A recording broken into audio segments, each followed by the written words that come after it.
میں کسی کو کوئی سزا نہیں دے رہا، میں بس دیکھنا چاہتا ہوں کتنی برداشت ہے ان میں۔ سنجیدگی سے کہتے وہ اوپر کی جانب بڑھا، مگر پھر رکتے اس نے گردن موڑ کر التمش کو دیکھا۔ تو جھوٹ بھی کرنے جا رہا ہے، سوچ سمجھ کر کرنا، یہ نہ ہو تیرا اٹھایا ایک قدم کسی کی زندگی برباد کر دے۔ وہ محمد کی بات کے پیچھے چھپا مفہوم بہت اچھے سے سمجھ گیا تھا۔ جب اس سر کو جنبش دیتے اس نے محمد کے اوکے کا اشارہ کیا۔ جس آگ میں جل رہا ہوں نا میرے بھائی، اس آگ میں ان لوگوں کو بھی جلنا ہوگا۔ میرا دل اتنا بڑا نہیں ہے کہ میں ان لوگوں کو معاف کر سکوں، خود سے کہتے اس نے سگریٹ سلگا کر لبوں سے لگائی، جبکہ آنکھوں میں وحشتوں نے دیڑا جمایا تھا۔ حویلی کے پچھلے صحن میں بیٹھی وہ سب کو کام کرتے دیکھ رہی تھی۔ صوفیہ بیگم نے اسے سختی سے تاکید کی تھی کہ وہ کوئی کام نہیں کرے گی، اس لیے وہ خاموشی سے بیٹھی سب کو دیکھ رہی تھی۔ وہ ستمگار کو یہاں سے گئے دوسرا دن ہونے کو آیا تھا، مگر ایسے لگتا تھا جیسے نہ جانے کتنا وقت گزر گیا ہو۔ یوں ہی بیٹھے بیٹھے وہ ماضی کی بول بلیوں میں کھو گئی تھی۔ وہ دن جب اس کی سالگرہ تھی، کمال سے ضد کر کے وہ اپنے دوستوں کے ساتھ کالج کے قریب ہی چاٹ کارنر تک آئی تھی، جب اسے عجیب سے احساس نے اپنی لپیٹ میں لیا تھا۔ کچھ اجنبی سا احساس اس نے ارد گرد دیکھتے واپس سے اپنا دھیان اپنے دوستوں کی جانب کیا تھا، مگر خود پر پڑتی کسی کی نظروں کی تپش اسے بے چین کر رہی تھی۔ اس بار اس نے سر اٹھا کر دیکھا تو کوئی عجیب سا لڑکا اسے گور رہا تھا۔ خوف سے اس کی ریڑھ کی ہڈی میں سنسناہٹ ہوئی۔ اس سے پہلے وہ جانے کا فیصلہ کرتی، کوئی شخص ان دونوں کے بیچ دیوار بن کر کھڑا ہوا تھا۔ اس شخص کی پشت کے پیچھے وہ بالکل چھپ گئی تھی، جبکہ وہ لڑکا بھی اسے نظر نہیں آ رہا تھا۔ چلو چلتے ہیں، بہت لیٹ ہو گیا ہے، دوستوں کو کہتے اس نے بھاگنے کے انداز میں کالج کی طرف قدم بڑھائے تھے، اور دوستوں سے پہلے ہی وہ کالج میں داخل ہوئی تھی۔ دل تھا کہ باہر آنے کو بےتاب۔ اوئے اوزے، تو اس شخص کو جانتی ہے کیا؟ کسے؟ خوف سے اس کی رنگت زرد ہوئی۔ کسے؟ وہ شخص یار، کیا پرسنالٹی ہے! وہ ابھی اس لڑکے کو سنا رہا تھا جو جب سے ہماری طرف دیکھ رہا تھا۔ سنا رہا تھا مطلب؟ وہ ان کی باتوں پر الجھی۔ مطلب وہ کہہ رہا تھا اگر آئندہ کسی لڑکی کو تنگ کرتے دیکھا تو واپس سے نظر نہیں آؤ گے تم۔ وہ سب اس اجنبی سے سخت متاثر ہو گئی تھی۔ اوزے نے ذرا سا آگے بڑھ کر باہر دیکھا تو وہ اسے گاڑی میں بیٹھتا نظر آیا۔ سیاہ لباس میں وہ اپنی شاندار پرسنالٹی کے ساتھ اس کے سامنے تھا۔ محمد نے گاڑی میں بیٹھتے سامنے دیکھا، سبز نگاہیں سیاہ نگاہوں سے ٹکراتے محمد خان زادہ کے دل میں حشر برپا کر گئی تھی۔ محمد خان زادہ ان نگاہوں میں ڈوب کر ابھرا تھا۔ اس کی نظروں میں ایسا کچھ تھا کہ اوزے کو اپنی ہتھیلیاں بھیگتی محسوس ہوئیں۔ ایک جھٹکے سے وہ پیچھے ہوئی، وہیں اس کی حرکت پر محمد خان زادہ کے چہرے پر آنے والی مسکراہٹ بڑی گہری تھی۔ پرانی یادوں کو سوچ کر اس کے چہرے پر مسکراہٹ کھلی تھی۔ کاش وہ سب نہ ہوا ہوتا، دل میں کہتے اس نے دروازے کی جانب دیکھا۔ اس کے دید کی تڑپ دل کو بے چین کر گئی تھی۔ سرخ چہرے، نم آنکھوں کے ساتھ وہ دبیز قالین پر بیٹھی اپنے ہاتھوں میں کسی اور شخص کے نام کی مہندی لگتے دیکھ رہی تھی، جبکہ پاس بیٹھی مہر گل اسے دیکھنے میں مصروف تھی۔ راتوں رات ایسا کیا ہوا تھا کہ سمرا کا رویہ حورے کے ساتھ اتنا برا ہو گیا تھا؟ یہ سوچ سوچ کر اب اس کا سر دکھنے لگا تھا۔ مہندی لگ چکی تھی اور اب مہر کی باری تھی۔ حورے کچھ کھانا ہے؟ مہر کے پوچھنے پر وہ نام میں سر ہلاتے صوفے پر چہرہ رکھتے آنکھیں موند گئی۔ اس کے نکاح کا جوڑا کچھ دیر پہلے ہی حورے کی ساس اور تائی دے کر گئی تھی، اور اسے کسی اور شخص کے لیے دلہن بننا تھا جسے وہ جانتی تک نہیں تھی۔ بند پلکوں سے ایک آنسو ٹوٹ کر اس کے گال پر بہا تھا۔ آف وائٹ شلوار قمیض پر آف وائٹ ہی کوٹ پہنتے اس نے اپنی کاف لنکس بند کیے، بالوں کو سیٹ کر کے اس نے ایک نظر خود کو دیکھا۔ شہد رنگ آنکھوں میں ہلکی سی سرخی کا عنصر نمایاں تھا۔ سیٹ ہوئے بال، ہلکی بڑی شیو، ہونٹوں کو ڈھانپتی مونچھیں، سنجیدہ و باوقار سا وہ نظر لگ جانے کی حد تک پیارا لگ رہا تھا۔ کمرے میں داخل ہوتی زہرہ بیگم نے اسے ماشاءاللہ کہا اور آگے بڑھ کر اس کی نظر اتارتے انہوں نے اس کے ماتھے پر بوسہ دیا۔ اپنی ماں کو دیکھ کر چہرے پر مسکراہٹ سجی تو وہیں دائیں گال میں پڑتا ڈمپل ابھر کر معدوم ہوا تھا۔ ان کا ہاتھ تھامے وہ نیچے آیا تھا جہاں سب اس کے منتظر تھے۔ اس کے نیچے آتے ہی مختصر سے بارات روانہ ہوئی تھی۔ مہمانوں کے آنے کا شور ہوا اور پھر سب لوگ باہر مہمانوں کے استقبال کے لیے بڑے تھے، جبکہ مہر ہورے کے پاس ہی رک گئی تھی۔ ایک بار خود کو آئینے میں تو دیکھو ہورے، اسے کب سے سر جھکائے بیٹھے مہر نے ضد کی۔ ہورے کیا ہو گیا ہے؟ ایسے اتنی چپ تو کبھی نہیں رہی۔ اب کیا ہوا ہے؟ مہر میں اچھی بیٹی نہیں ہوں نا بابا کی؟ پاگل ہو، کیسی باتیں کر رہی ہو؟ تم تو چاچو کی سب سے پیاری بیٹی ہو۔ اس کا حنائی ہاتھ اپنے ہاتھوں میں لیے مہر نے اسے سمجھایا، مگر اس سے پہلے وہ مزید کچھ کہتی سمرا بیگم دیگر خواتین کے ساتھ کمرے میں داخل ہوئی تھیں۔ نکاح کا ٹائم ہو گیا ہے مہر، ہورے کا چہرہ ڈانپ دو۔ سمرا بیگم کے کہنے پر اپنی فروک سنبھال کر اٹھتے اس نے ہورے کے چہرے پر سرخ زرتار آنچل ڈالا۔ قمروز احمد اسرار صاحب اور مولوی صاحب کے ہمراہ کمرے میں وہیں شجاع احمد ہورے کے برابر میں بیٹھ کر اسے اپنے حصار میں قید کر گئے۔ اپنے تایا کا شفقت بھرا ہاتھ سر پر محسوس کر کے اس کی آنکھیں ایک بار پھر چھلکنے کو بےتاب ہوئی تھیں۔ نکاح کی رسم شروع ہوئی تھی۔ وہ نہیں جانتی تھی آس پاس کیا کہا جا رہا تھا۔ وہ تو اپنے ٹوٹے دل کا سوگ مناتی، اپنی ذات کو روندنے کا غم دل میں دبائے خاموشی سے سر ہلاتی اپنے حقوق سالک حیدر کے نام کر گئی۔ دونوں طرف سے نکاح کی کارروائی مکمل ہوئی اور پھر دو اجنبی ایک مقدس رشتے میں بن گئے تھے۔ مبارک سلامت کا شور اٹھا تھا اور پھر فوراً سے ہورے کو نیچے بلایا گیا۔ زوہا اور مہر نے مضبوطی سے اس کا ہاتھ تھاما اور اسے لیے لون میں آئے تھے، جہاں اسٹیج پر بیٹھا سالک حیدر گہری سوچوں میں گم تھا۔ شور پر اس نے نگاہیں اٹھا کر اور پھر بس دیکھتا رہ گیا۔ وائٹ اور گولڈن امتزاج کا لہنگا پہنے اس کے اوپر نفیس سا گولڈن رنگ کا کام ہوا تھا۔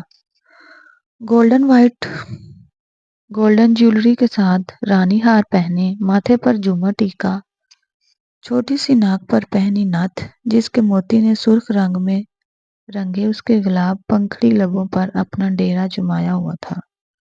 اسے دیکھ کر سب کی نظروں میں ستائش ابھری تھی۔ لال زرتار کا آنچل چہرے پر ڈالے وہ اپنی بہنوں کے ہمراہ قریب آتی جا رہی تھی۔ اسے لے جا کر سالک حیدر کے برابر میں بٹھایا گیا۔ تھوڑی ہی دیر بعد رخصتی کا شور اٹھا۔ ہورے نے گھبرا کر مہر کا ہاتھ تھاما، دل تھا کہ پسلیاں توڑ کر باہر آنے کو بےتاب تھا۔ دھک دھک کرتے دل کے ساتھ وہ زہرا بیگم کا ہاتھ تھامے اٹھی تھی اور سالک حیدر وہ تو ایسے بے نیاز تھا جیسے اس کی نہیں کسی اور کی شادی ہو۔ سب سے ملتے وہ مسلسل روئے ہی جا رہی تھی۔ قمروز احمد کے پاس آتے وہ ان کے گلے لگنا چاہتی تھی، مگر ان کے سر پر ہاتھ رکھتے وہ اسے آگے بڑھنے سے روک گئے۔ ماں باپ کے رویوں نے اسے توڑ کر رکھ دیا تھا۔ مہر آپا، آپ کو کوئی اندر بلا رہا ہے۔ وہ ایک کونے میں کھڑی آنسو بہا رہی تھی جب ایک بچی اس کے پاس آئی۔ سر ہلاتے وہ ایک نظر سب کو دیکھتی اپنی فروک سنبھالے اندر گھر کی جانب بڑھی تھی کہ اچانک پورے گھر کی لائٹس آف ہوئی تھیں۔ امی! اس اندھیرے سے گھبراتے اس نے اپنی ماں کو پکارا۔ اندھیرے سے اس کی جان جاتی تھی۔ خوف سے لرزتے اس نے ایک بار پھر اپنی ماں کو پکارنا چاہا، مگر اس سے پہلے ہی کسی نے پیچھے سے اس کے منہ پر رومال رکھا۔ ہوش و حواس سے بیگانہ ہوتی وہ اس کالی ہڈی میں موجود شخص کی باہوں میں جھول گئی۔ اسے یوں ہی باہوں میں بھرے وہ شخص پچھلے دروازے سے نکلتا اس گھر سے اور ان لوگوں کی پہنچ سے دور نکلتا چلا گیا۔ اس وسیع کمرے میں نائٹ بلب جیسی روشنی پھیل کر اندھیروں کو مٹا رہی تھی۔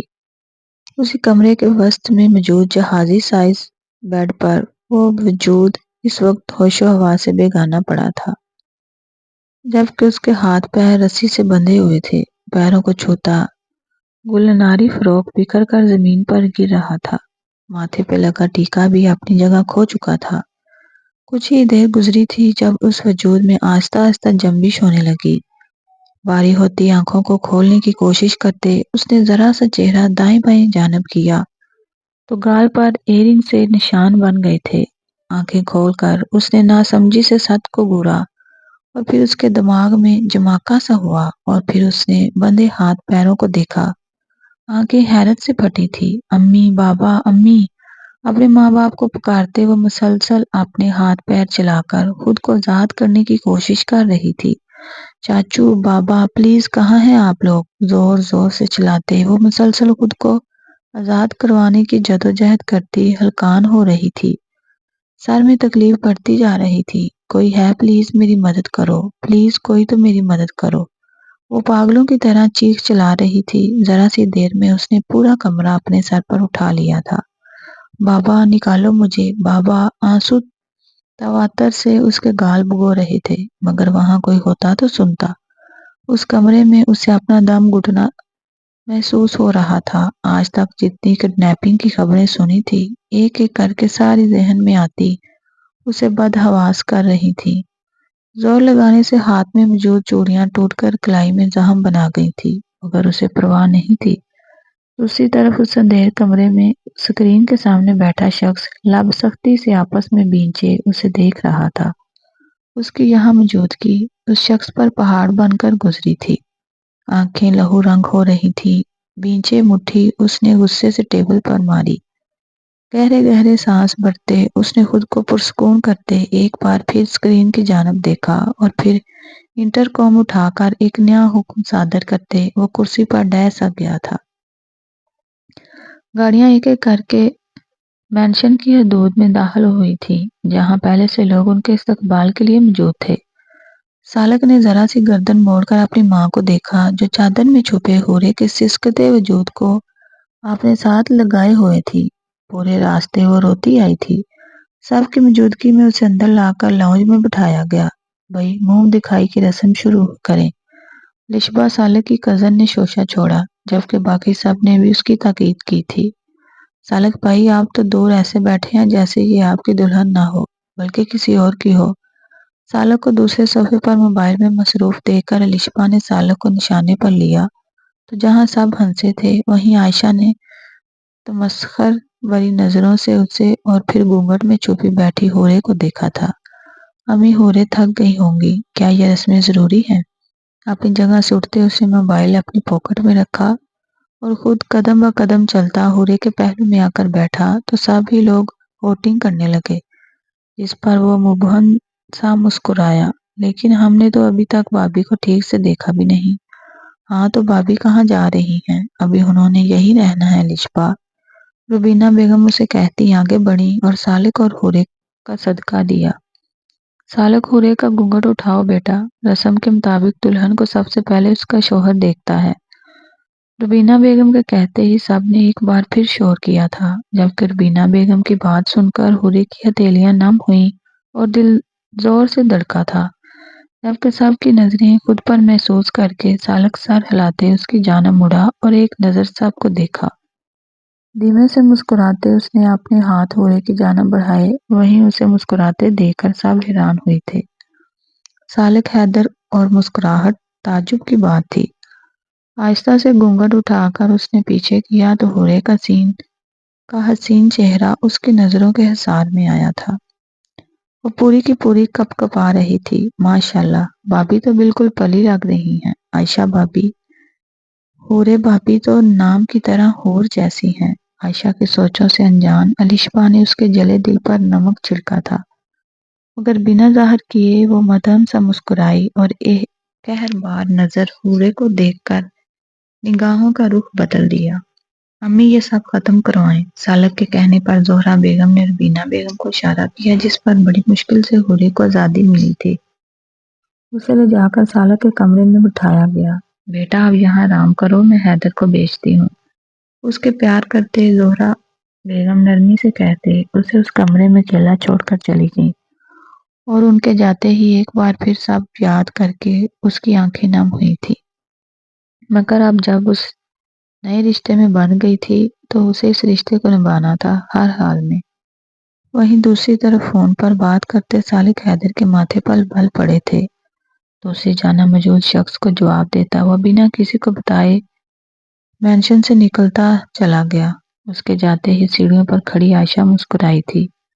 دنیا کو بیوقوف بنا سکتے ہو تم سالک حیدر، مگر مجھے نہیں۔ عجیب سے احساس کے تحت اس کی آنکھ کھلی تو باری ہوتے سر کو ہاتھوں میں تھامے وہ ساتھ بیٹھا، مگر آنکھوں کے آگے آگے اندھیرے نے اسے لمحے کو بوکھلا کر رکھ دیا تھا۔ یوں ہی بیٹھے بیٹھے اس نے کچھ وقت بعد آنکھیں کھول کر گھڑی کی جانب دیکھا تو گھڑی رات کے 12 بجا رہی تھی۔ دماغ میں عجیب سا خالی پن تھا، اسے کچھ یاد نہیں آ رہا تھا۔ آخری منظر جو اسے یاد تھا وہ لاؤنج میں بیٹھ کر ڈرنک کرنے کا تھا۔ اس کے بعد کیا ہوا اسے بہت زور دینے کے بعد بھی کچھ یاد نہیں آ رہا تھا۔ بوجھل ہوتی آنکھوں کے ساتھ وہ اٹھا، مگر منظر بہت مختلف تھا۔ وہ اپنے دوسرے اپارٹمنٹ میں تھا۔ سر جھٹکتے وہ سب سے پہلے فریش ہوا۔ اسے اپنے حواس بحال کرنے تھے۔ فریش ہو کر اس نے سب سے پہلے اپنا موبائل ڈھونڈا جو اسے زمین پر پڑا ہوا ملا۔ موبائل سوئچ آف تھا۔ موبائل آن کرتے وہ مضطرب سا صوفے پر بیٹھا، اس کا پیر مسلسل ہل رہا تھا۔ موبائل آن ہوتے ہی لاتعداد نوٹیفیکیشنز اس کے موبائل پر آنا شروع ہوئیں۔ ایک ایک کر کے سارے میسیجز دیکھتا وہ ایک میسیج پر آ کر رکا۔ اسے کوئی تصویر بھیجی گئی تھی۔ اسے کچھ غلط ہونے کا احساس ہوا تھا۔ میسیج اوپن کر کے اس نے جیسے ہی وہ تصویر کھولی، اس کا ہاتھ ساکت ہوا تھا، آنکھیں حیرت سے پھیلی۔ سامنے ہی حورے کی تصویر تھی، نکاح نامے پر دستخط کرتی وہ۔ اسی کے ساتھ نیچے ایک میسیج بھی تھا، افسوس ہوا مگر تم اپنے مقصد میں کامیاب نہیں ہو سکے۔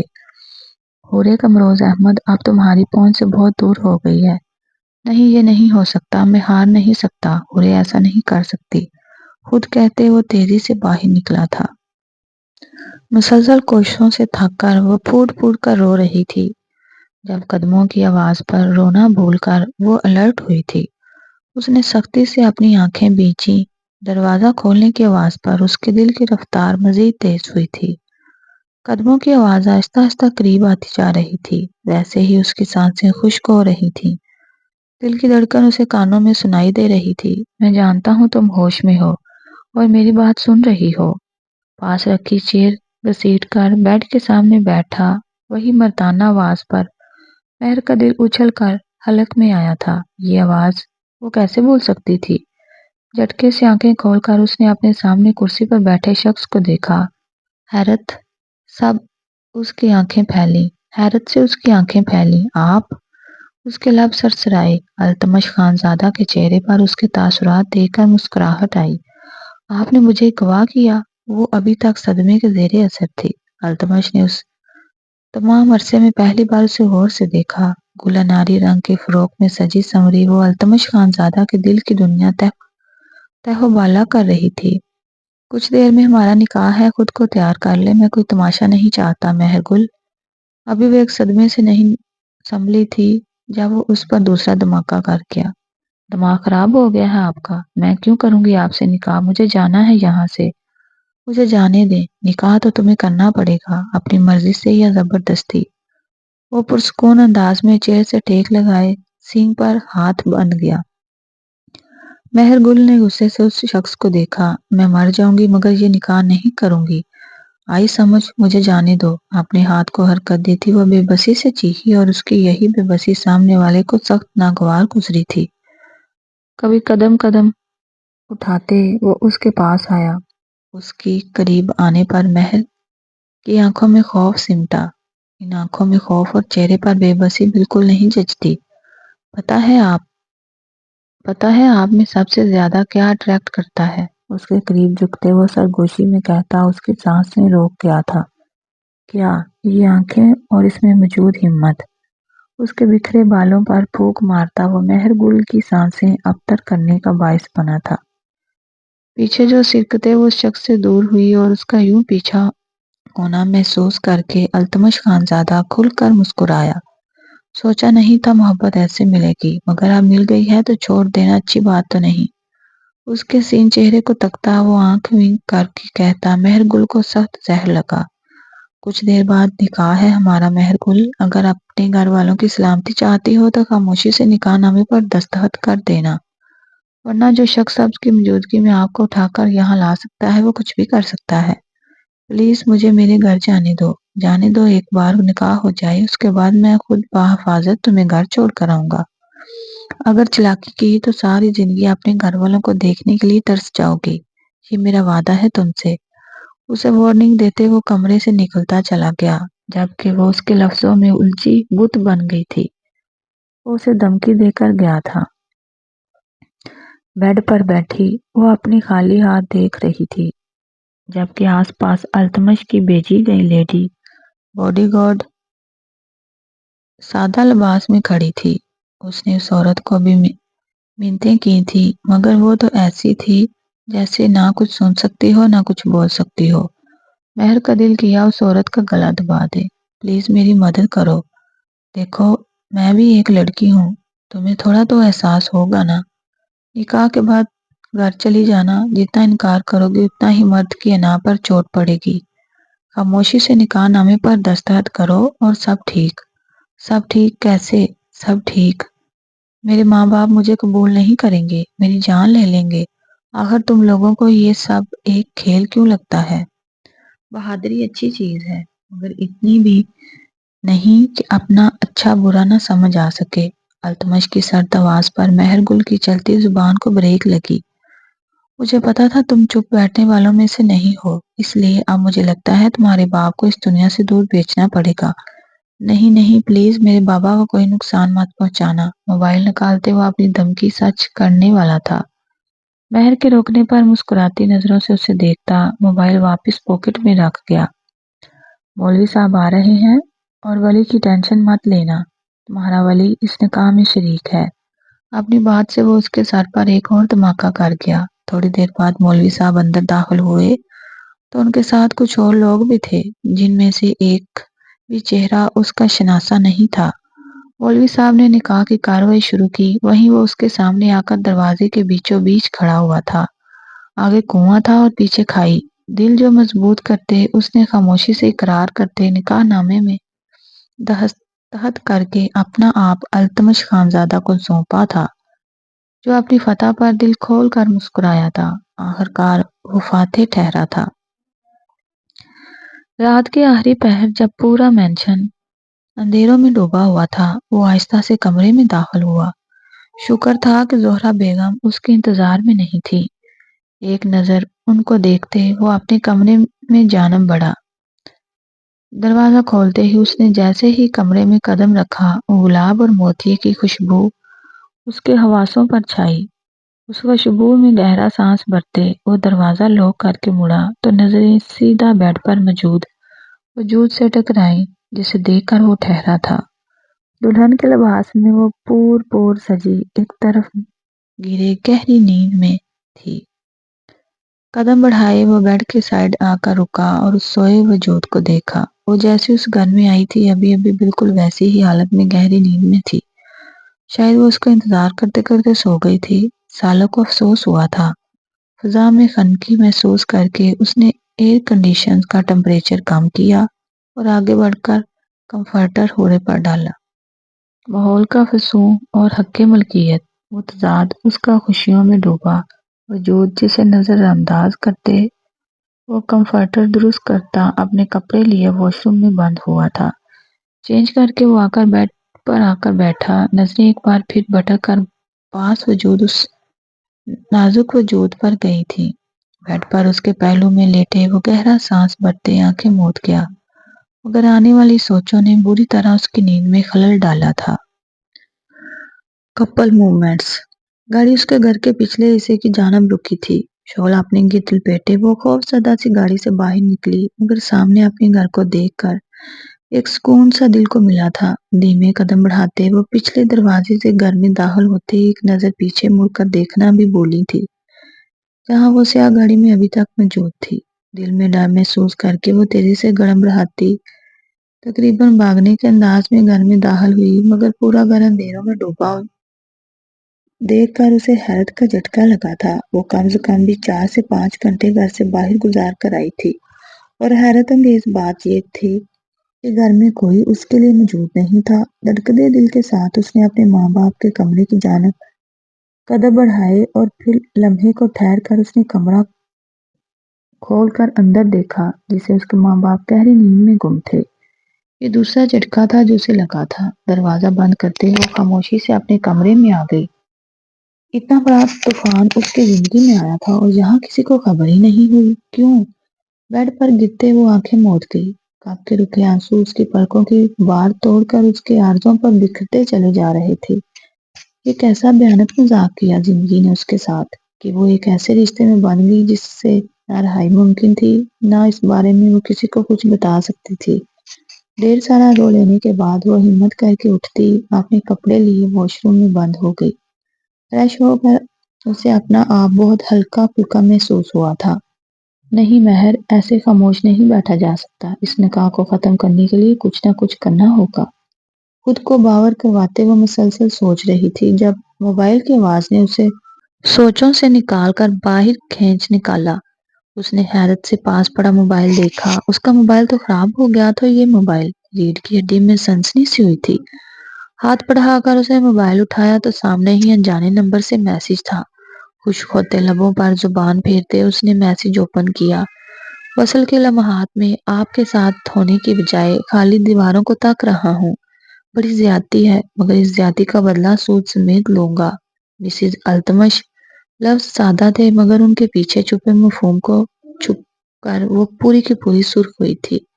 اس سے پہلے وہ موبائل دور پھینکتی ایک اور میسج سکرین پر جگمگایا۔ سو جاؤ مسز، مجھ سے چھٹکارا حاصل کرنے کے لیے جتنے پلان بنانے ہیں کل سے بنانا۔ ابھی تھکن سے سوائے ٹینشن کے اور کچھ نہیں ہوگا، اور اگر آج ہی سوچنا ہے تو کہیں تو میں آ جاؤں، مل کر کچھ سوچیں گے۔ ونک ایموجی کے ساتھ آیا میسج مہر کل کو آگ لگا گیا۔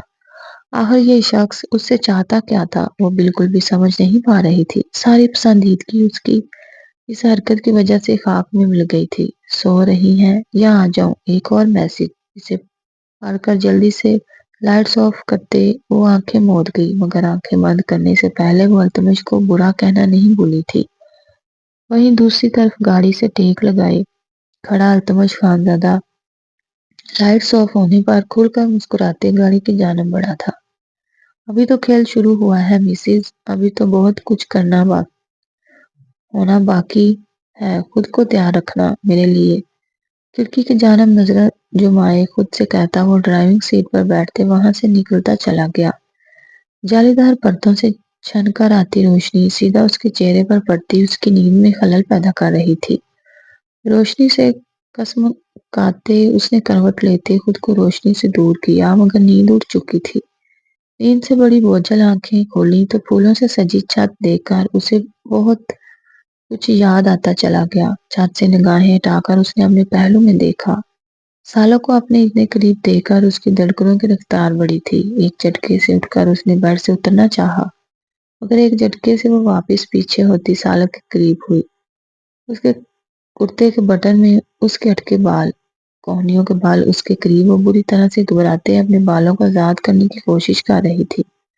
تبھی سالک نے نیند سے بوجھل آنکھیں واہ کیے ان خوشبوؤں میں بسے وجود کو دیکھا، جس کی آنکھوں میں آنسو دیکھ کر سالک حیدر کی نیند سے بگ سے اٹھ گئی تھی۔ کیا ہوا، آپ رو کیوں رہی ہیں؟ ارے! اس کے سر جھکانے پر سالک کو سمجھ نہیں آیا خود وہ کیوں رو رہی ہے۔ ارے میرے بال! ان دو لفظوں پر سالک نے اس کے بالوں کی طرف دیکھا جو اس کے بٹن میں بری طرح الجھے ہوئے تھے۔ تو اس میں رونے کی کیا بات ہے، میں نکال دیتا ہوں، سختی سے کہتے وہ اس کے بالوں کو آزاد کرنے لگا۔ اس کے چکر میں حورے مزید اس کے قریب ہوئی تھی۔ جو سالک کے قریب ہونے پر حورے کا چہرہ سرخ ہوا تھا، وہ بے دھیانی میں اس کے بہت قریب چلا آیا تھا۔ یہ لے ہو گیا۔ اس کے بالوں کو آزادی دیتے وہ پیچھے ہوا۔ سالک کے پیچھے ہوتے ہی وہ اپنا شرارہ سنبھالتے بنا اس کی جانب دیکھے بھاگ کر واش روم میں بند ہوئی۔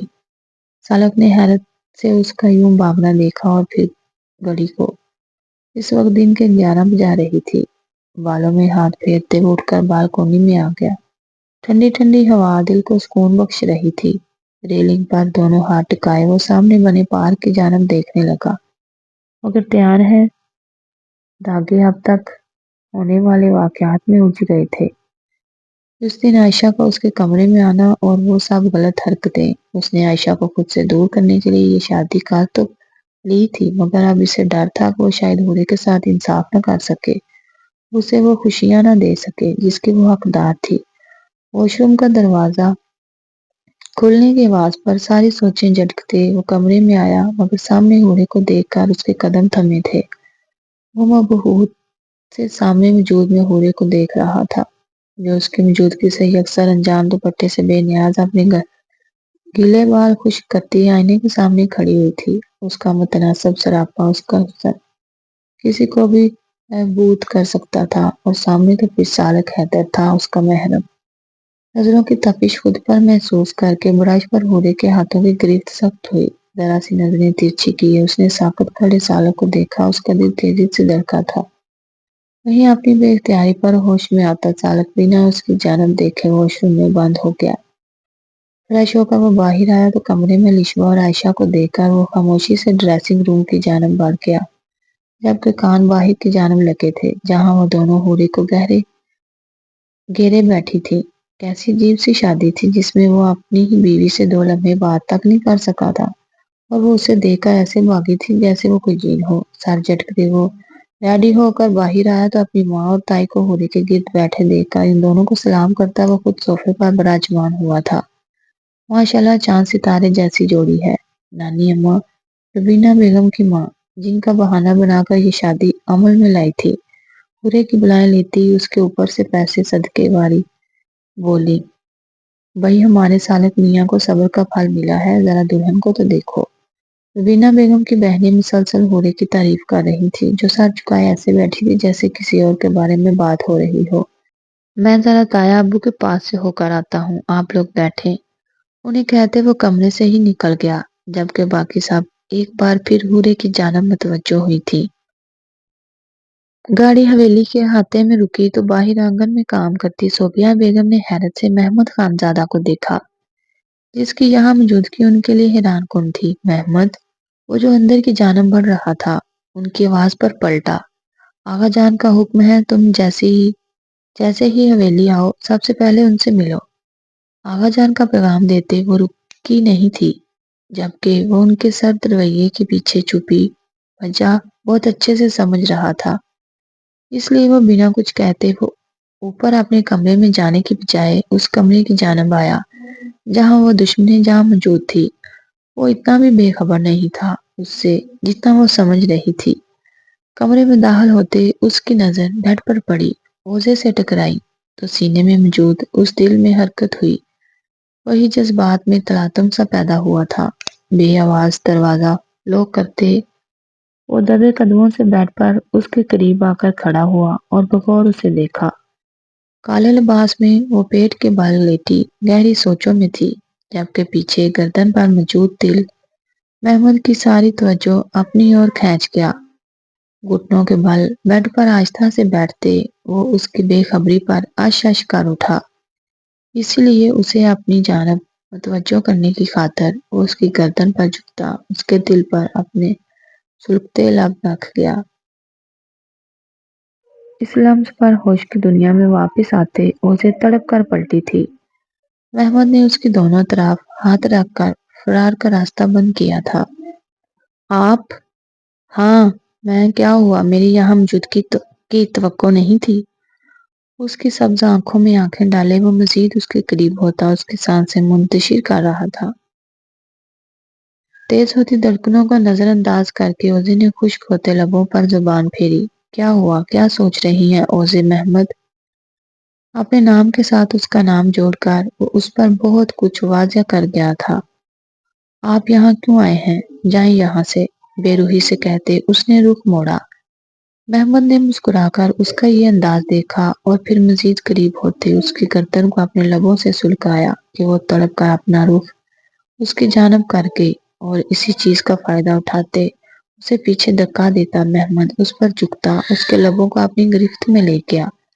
اس کے اس قدر جارحانہ عمل پر اوزے کی آنکھیں پھیلی، وہیں محمد کو اپنے رگوں پہ بے سکون اترتا محسوس ہوا۔